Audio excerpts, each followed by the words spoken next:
While it is releasing during this time, this review was filmed several weeks before the 2023 WGA and SAG-AFTRA strikes using a studio-provided screener. Without the labor of the writers and actors currently on strike, the works being covered here wouldn't exist. I fully support both the WGA and SAG-AFTRA in their fight for fair treatment and compensation against a system that continually denies them such. While a full boycott has not been called for, SAG-AFTRA has asked that everyone who does media about film and TV refrain from promoting struck content during this time. From what I can tell based on guidelines released, independent reviews do not constitute promotion of work but a critical assessment of said work of art. Any praise that I give to these works in this video should be seen purely as praise for the artists, writers, and actors who created it. If anything, the praise is emphasizing that the writers, actors, and other artists deserve more compensation because they are who make these works possible. Additionally, any reviews that I make during these strikes will not be made using any studio-provided materials such as screeners. Do not support any studios during the strike. I'm gonna be honest, I'm a little disappointed that it took me until this very episode to realize how much I needed zombie Andorians in my life. 'Cause I need more zombie Andorians.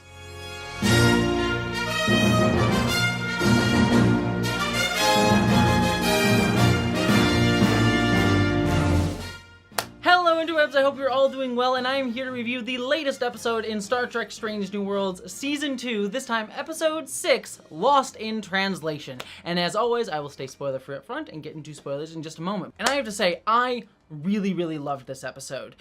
This is very much an Uhura-centric episode, and Celia Rose Gooding Jr. Knocks it out of the park. Throughout this episode, they really nail a lot of the emotional turmoil that Uhura is going through, and there are some scenes in this in particular that I really think she just really drives home the emotional beats and moments that really just kill me, and it really, this episode all hinges on her performance, and she just nails it. That being said, there is sort of a larger mystery going on with the story, and I'm not saying the mystery is bad. It's a fairly fine mystery, but it is just that. It's just fine. It's one of those, like, yeah, kind of standard paint-by-the-numbers Star Trek stories that I've seen a bunch of times before, both within Star Trek as a franchise and in other science fiction tales. It's nothing particularly new, but it's all here to facilitate Celia Rose Gooding's story. So while I didn't get really wrapped up in the plot of this episode, I was really wrapped up in Uhura's story, and it really works well.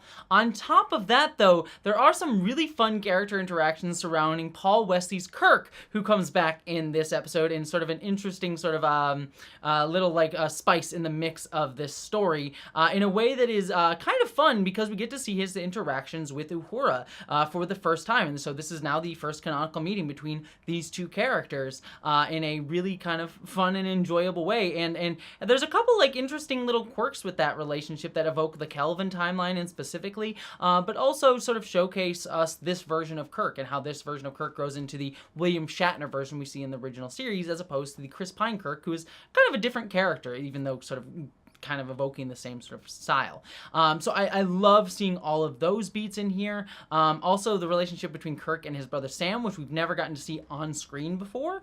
So that was also a cool little beat throughout all of this. So yeah, at the end of the day, I thought this was a really strong episode that I wasn't hanging on the edge of my seat in terms of the plot, but overall I think was a very fun story that really centered Uhura, gave her a great story to tell, and also had some fun little beats there on the periphery as well. But all that being said, let's get into spoilers to talk more specifics, and we'll get into it.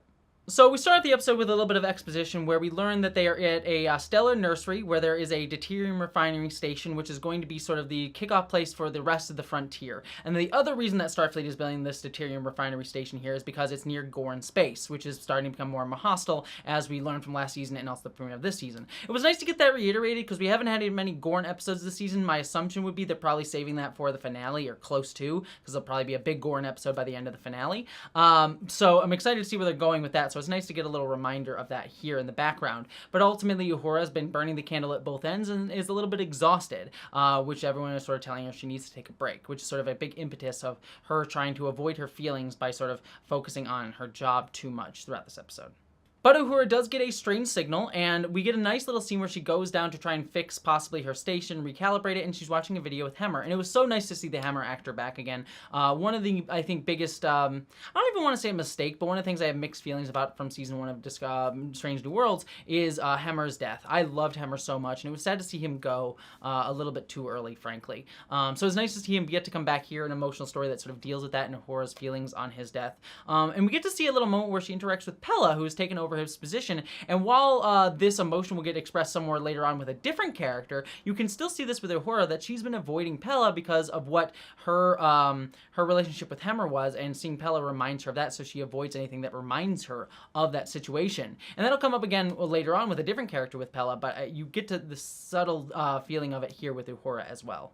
But then, during all this, Uhura sees a hallucination of zombie Hemmer, which was so cool to see. I love seeing zombie Hemmer. That was just the coolest thing. I love zombie Andorians. Very much down for this. And I like the emotional arc that this is setting us up for, because as we sort of learn later on in the episode, Uhura is just trying to avoid looking at death. She is avoiding Pella because it reminds her of Hemmer. She kind of doesn't really look at Hemmer's stuff all that much because it hurts her too much. She avoids thinking about her own family, as we learn later on, because it reminds her of that. And so I like that this is sort of the thing that's confronting her with death and having to look it in the face, exemplified by zombie Hemmer. So, liked that.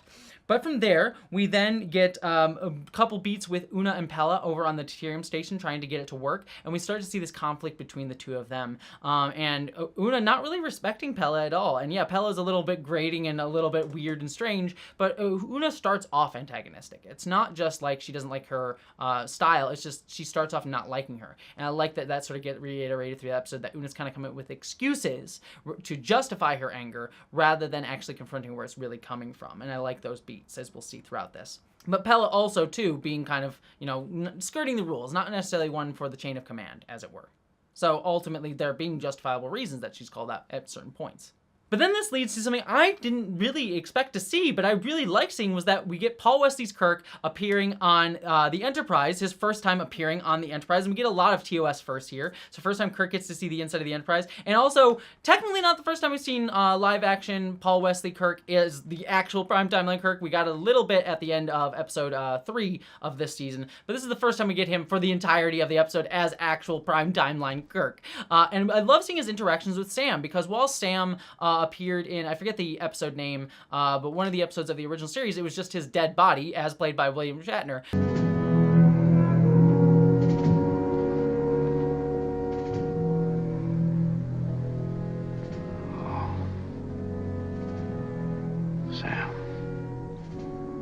We've never actually gotten to see these two characters interact on screen. So I like this sort of like issue between the two of them, where like Kirk is excelling in his job, getting ahead in a way that like matches up with what George Kirk, Chris Hemsworth from Star Trek 2009 wanted for them. And Sam sort of grating against that because he doesn't feel as valued because his career path is a little bit different, and not the one that, is seen as like the right path to be like a career officer in their father's eyes. And Sam sort of rubbing up against that. When Kirk being, James Kirk being a bit more like, I understand, but we can both, be of value. I'm not judging you. And Sam sort of having a little bit of a chip on his shoulder because of that.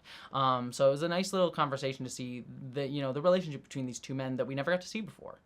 We also get a scene between Chapel and Spock, just sort of touching base with those two characters about them having started something of a relationship, but not really knowing what it is yet, and not wanting to basically just not wanting to put a label on it, is what Chapel's sort of saying. And Spock's kind of like, all right, I'm down for that, but we should probably tell Starfleet at some point, but I'm willing to explore for right now, and then playing chess. I also like the scene between Kirk and Uhura, where Kirk sort of sits down and starts talking to Uhura, and she's like, don't hit on me. And it kind of reminded me of Star Trek 2009, where Chris Pine Kirk tried to hit on Zoe Saldana Uhura, and Zoe Saldana Uhura being like, nope, not here for that.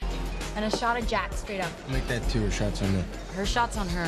Thanks, but no thanks. Don't you at least want to know my name before you completely reject me? I'm fine without it. You are fine without it. But it is different because this Kirk, and I like this distinction, is that this Kirk, grew up in a much more, stable family structure and is less of a rebel, as Chris Pine Kirk was. And so he's not actually hitting on Uhura. He's not much of a jerk as Chris Pine's Kirk was in Star Trek 2009. But there's an evocation of that. And I like that sort of like, it rhymes, if not exactly the same. And so I thought that was a cool thing. But then Uhura having another hallucination and punching Kirk. Over on the Deuterium station, they find this Officer Ramon, who seems to also be having similar hallucinations as Uhura, but much further along, and is the one that sabotaged the station. And we have a couple little beats in here where we have the first meeting between Pike and Kirk, which is cool to see that.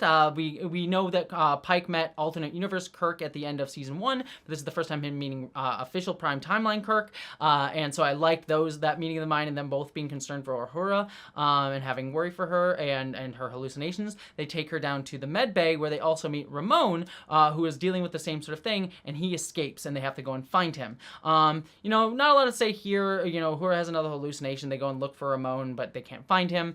We do have La'an also meeting Kirk, and her having to hide the fact that she has officially met him in an alternate timeline herself. So many people meeting alternate timeline Kirks without him knowing. It's like, oh yeah, we kissed in another timeline, and I had your hot dog. Quite literally. I'm not making a joke. She ate a hot dog from Kirk. Anywho. Sorry, I'm a terrible person. But anywho, Uhura catches Ramon and tries to convince him, it's like, what you're seeing is real. But ultimately, he doesn't believe her and causes an explosion on the Enterprise. But Kirk manages to save Uhura at the last minute. So liked that. We get a quick little scene between La'an and Kirk where Kirk opens up to La'an, but La'an can't really open up to Kirk about how she knows him. He sort of opens up about, like, my dad was always going out and saving people, and I always felt like I wasn't as valued as them, but I also felt like maybe this is why Starfleet was important, and La'an sort of reiterates that to him. And it's one of those things you see with career parents in kids, where they're sort of like, my dad wasn't at home as much, and so it's like, did he not love me? What was more important than me? And so it's interesting to see Kirk express that and open up to La'an. I'm sure that has to be very complicated feelings for La'an, so I like that beat sort of being reiterated. I'm sure if that's going to come back up at some point in this season or next, so liked that. Then we get a quick scene where Pella and Una sort of confront each other, and I love Una saying, like, you have crumbs on your shirt, where do you even eat? But them sort of, like, going back and forth and saying, like, I'm ahead of you in the career, but you've been in this for years, and Pella's like, but you should respect me, I know what I'm doing, and again, sort of, like, not really, they're sort of dancing around the issue that they have with each other, which gets called out later on. But then we get to the heart of this episode for me, that I think was the best scene of this episode, where Kirk and Uhura sort of talking, and Uhura opens up about how she avoids thinking about her family. She avoids death because it hurts her too much. And Kirk sort of saying, no, we need to confront death. That's part of what this job is.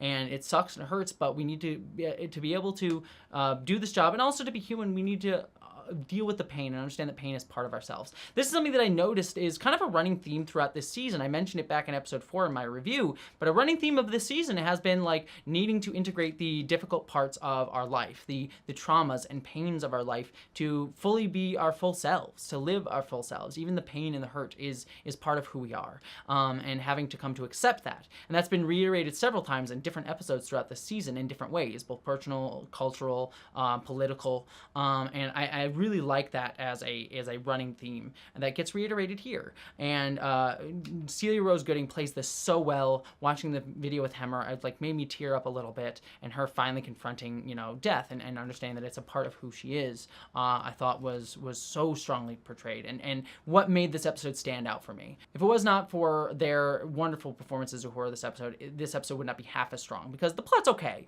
but this performance is what nails it for me. But then this does cause Uhura to have a revelation saying, oh, someone's communicating with me. That's what's going on. And she works with Sam, and so Sam feels valued with against James T Kirk. And they figure out that there is a message being put out here, and it's this alien species that is being sort of tortured by the deuterium refinery, and they need to blow it up. So Uhura does convince Pike to be able to blow it up, and Pike says, I'll take the hit on this, but we need to do this for them. And she solves the mystery.